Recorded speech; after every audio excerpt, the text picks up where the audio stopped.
Hello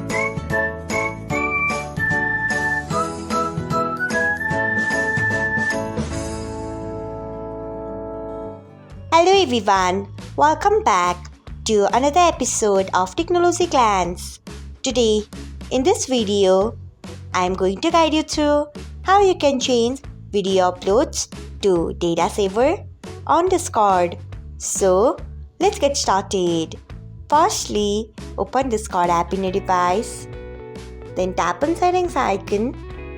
Next, scroll until you find chat. Next, tap on it. Next, you can see the option of video uploads. Below it, you can see the option of data saver. Tap on it. So, this is how you can change video uploads to data saver on Discord.